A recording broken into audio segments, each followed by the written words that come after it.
Next video Cauchy's integral formula. ఓకేనా. Next theorem very very important theorem.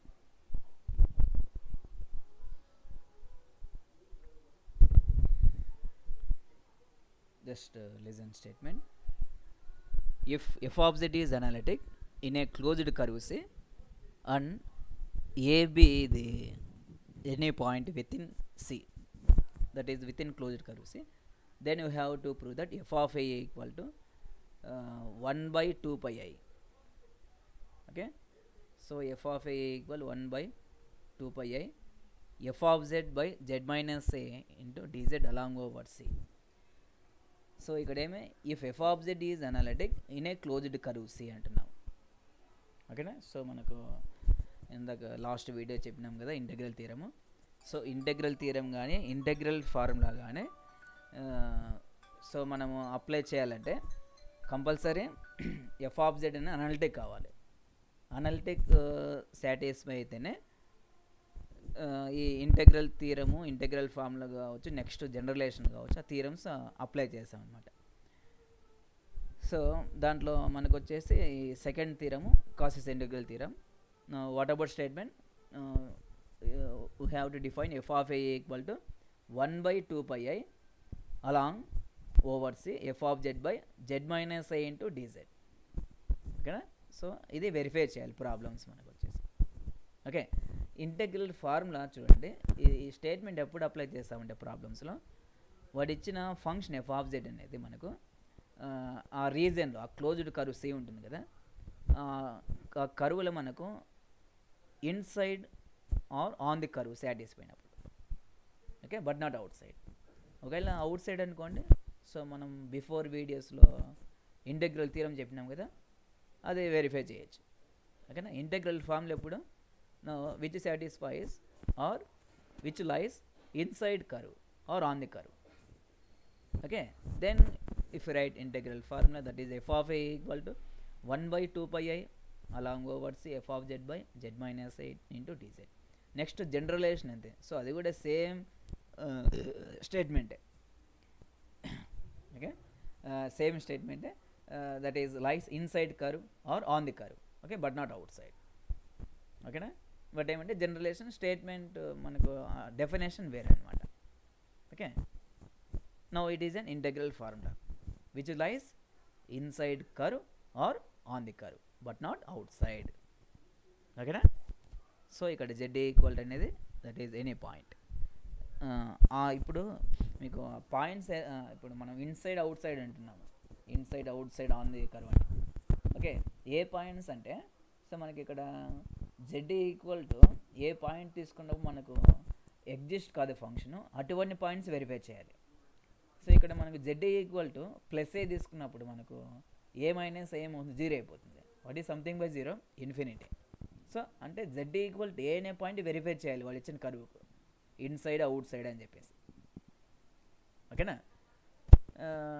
ఆ Z equal ఏ అనే point మనకు suppose inside లేదా on the curve వద్ద satisfy అయింది అనుకోండి, అప్పుడు ఇంటెగ్రల్ ఫార్ములా అప్లై చేయొచ్చు, లేదంటే నెక్స్ట్ థీరం వచ్చేసి జనరలైజేషన్ అప్లై చేయొచ్చు. సేమ్ ఆ జెడ్ ఈక్వల్ ఏ అనే పాయింట్ మనకు సపోజ్ అవుట్ సైడ్ కర్వ్ వద్ద సాటిస్ఫై అయింది అనుకోండి, అప్పుడు అవుట్ సైడ్ అంటే మేము by using integral theorem. So that is before video. ఓకేనా, బిఫోర్ వీడియో చెప్పినాము. Okay, now it is an integral formula. చూడండి statement. Consider, let us consider the function f of z. ఒక phi of z అనే function consider చేస్తున్నాము, f of z by z minus a which is analytic at all points except at z equal to a. So మనకి ఈ function ప్రతి point exist అవుతుంది. ఓకేనా, but not z equal to a. Z equal to a అనే point వద్ద exist కాదు, ఎందుకంటే ఏ minus ఏమో జీరో అయిపోతుంది కదా, what is something by zero, infinity. So మనకు ఏ అనే point Z equal to a అనే పాయింట్ కాకుండా ప్రతి పాయింట్ వద్ద మీకు సాటిస్ఫై అవుతుంది అనమాట ఫంక్షన్. కాబట్టి ఆ జెడ్ ఈక్వల్ ఏ అనే పాయింట్ సాటిస్ఫై కాదు. ఓకే, అటువంటి పాయింట్స్ మీరు వెరిఫై చేయాలి, ఇన్సైడ్ కర్వ్ లేదా out side on the curve అని చెప్పేసి. Okay, so we draw a small circle C1, ఒక క్లోజ్డ్ సర్కిల్ C1 తీసుకుంటున్నాము, లైస్ ఇన్సైడ్ అనదర్ కర్వ్ C. ఓకేనా. సి అనే కర్వ్ కూడా మీరు అంటే సి అనే కరువులో మీకు C1 అనే కరువు డ్రా చేస్తూ ఉన్నాము. Okay, we consider with centre A. So మనకు 2 సర్కిల్కు సెంటర్ ఏమే ఏ. ఓకేనా, C1 అనే సర్కిల్కు రేడియస్ ఏమవుతుంది, R1 అవుతుంది. C అనే సర్కిల్కు రేడియస్ R అయిపోతుంది అనమాట. Okay, the function phi of z is analytic in the region enclosed by the C and C1 phi of z. So ఇక్కడ ఫై ఆఫ్ జెడ్ అంటే సమ్ ఫంక్షన్, అది మనకు analytic అవుతేనే ఈ theorem statement satisfy చేయొచ్చు అనమాట. Okay, అందుకోసం ఇక్కడ ఏమంటున్నాము, the function phi of z is analytic in the region. Okay, ఈ రీజియన్లో ఆ రీజియన్లో మనకు ఈ కర్వ్స్ ఎన్క్లోజ్డ్ అయిపోయినాయి అనమాట. What about curves, that is C1 on C. ఓకేనా, నెక్స్ట్ చూడండి.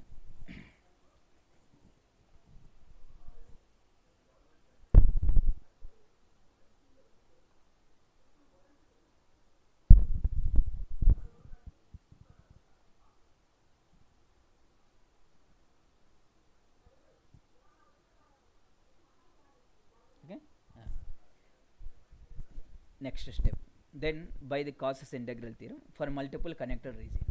ఓకే, సో మీకు మల్టిపుల్ కనెక్టెడ్ రీజియన్ ఇది థియరం ఉంది. యాక్చువల్గా ఇది ఇంపార్టెంట్ ఏం కాదు, స్టేట్మెంట్ ఒకటే ఇంపార్టెంటే. మీకు మెటీరియల్లో చూడండి స్టేట్మెంట్ ఉంటుంది, వీడియోస్ అయితే చెప్పలేదమ్మా ఇది. ఓకేనా, మల్టిపుల్ ఇంటెగ్రల్ థియరం అని చెప్పేసి స్టేట్మెంట్ ఒకటి చూసుకోండి, బట్ మనకు థియరం అయితే ఇంపార్టెంట్ కాదు. Okay, so now it is statement if right multiple connected regions అంటే ఒక సి అనే కరువు తీసుకున్నప్పుడు మనకు C1 ఉండొచ్చు, C2, C3, C4 and so on Cn up to n region ఉండొచ్చు అనమాట. ఓకేనా, ఒక రీజన్ మనం అజ్యూమ్ చేసుకుంటున్నాము. Integral phi of z dz along over C equal to integral phi of z dz along over C1 అని చెప్పేసి. Okay, now it is and we consider equation 1. Also C1 is a circle modulus of z minus i equal to R. ఓకేనా, ఒక C1 circle ఇందాక మనం చేసినాం కదా, diagram draw చేసినాం కదా, కొద్దిగా బ్యాక్ వెళ్ళండి మీకు అర్థమవుతుంది. C1 అనే సర్కిల్లో ఇక్కడ ఏ అనేది ఏమి సెంటర్ అవుతుంది, z minus modulus of z minus a. That means if write at z equal to a. ఓకేనా, so it becomes a is and centre in the radius. What about radius R. So ఇక్కడ z minus a polar form తీసుకుంటున్నాము, that is r into e power i theta. Then what about z, a plus r into e power i theta. అప్పుడు polar form ఉన్నప్పుడు మనకు theta limits, circle limits ఏమి 0 to 2π. Then dz means differentiating మనకు projection కావాలి కదా, అప్పుడు a constant it is and 0. So that is r into e power i theta, that is i r e power i theta d theta అయిపోతుంది. ఇదంతా డెరివేట్ చేయండి with respect అని కాదు, just differentiating. ఓకేనా, dz equal to if you write in terms of d theta, అప్పుడు r is constant. Okay, that is integral f of z phi of z dz from the equation 1. అప్పుడు integral C1 phi of z అంటే మనము కొద్దిగా back వెళ్ళంటే phi of z assume చేస్తున్నాం analytic అని చెప్పేసి. That is if right f of z by z minus a. Okay, so f of z by z minus a dz along over C1 equal to, that is if you take limits it is various from 0 to 2π. ఓకేనా, f of z, what about z, that is a plus r into e power i theta divided by z minus a. What about z minus a, r into e power i theta into dz. So dz means ir e power i theta d theta. So r e power i theta, r e power i theta get cancelled. Now if you take r tends to 0, r tends to 0 మీరు limit apply చేసినారనుకోండి, ఇదంతా 0 అయిపోతుంది. ఎందుకంటే మనకు theorem satisfy కావాలి కదా, అందుకోసం థీరంలో ఎప్పటికీ maximum assumptions ఉంటాయమ్మా. ఓకేనా, అజంప్షన్స్ బేస్ చేసుకుని మీరు ఫైండ్ అవుట్ చేసుకోవాలి. Then r tends to 0 we have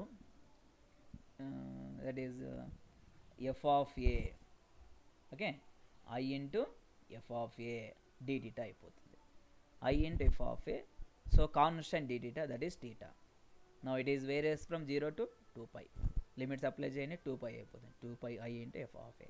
what about LHS, that is integral f of z by z minus along over C1. So మనము ఈక్వేషన్ 1లో C1 అంటే ఒక రీజన్ అప్లై చేసినప్పుడు దాన్ని టోటల్గా మనం LHS ఏం తీసుకున్నామో అలాంగ్ ఓవర్ సీనే కదా, సో దీన్ని రీప్లేస్ చేయొచ్చా అలాంగ్ ఓవర్ సి ఆ విధంగా అనమాట.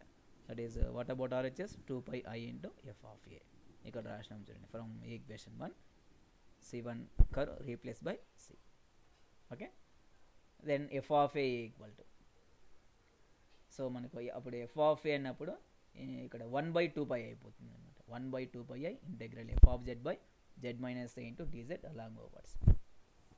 So now it is an statement from Cauchy's integral formula.